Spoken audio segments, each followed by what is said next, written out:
Now, you obviously mentioned that the interim leader of the NDP, that's Don Davies, had issued a condemnation of the U.S. buildup in potential preparation for an invasion of Venezuela. He had condemned that. But have you seen any of the other leadership candidates actually come out and condemn this?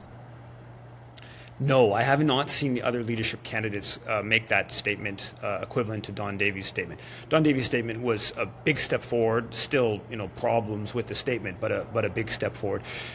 Specifically, not talking about Canada's contribution to U.S. Policy enough, but.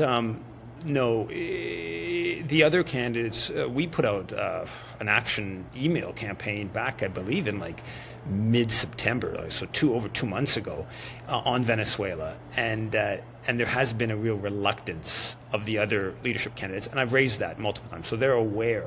I think what's going on is they're nervous about being sort of smeared as like a Maduro supporter or that type of response by.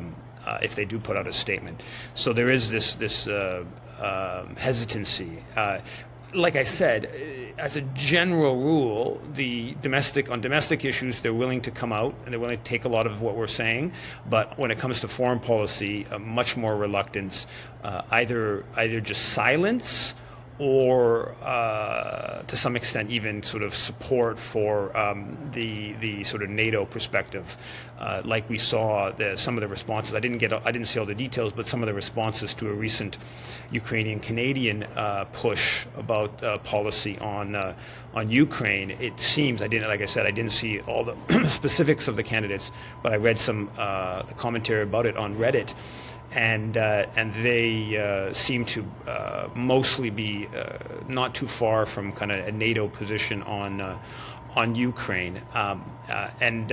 Again, the militarism is the one that I've been most struck by, because the budget, as I think we talked about previously, the budget was a radical militarist turn, and there was very limited challenging of the militarist element within Mark Carney's recent budget.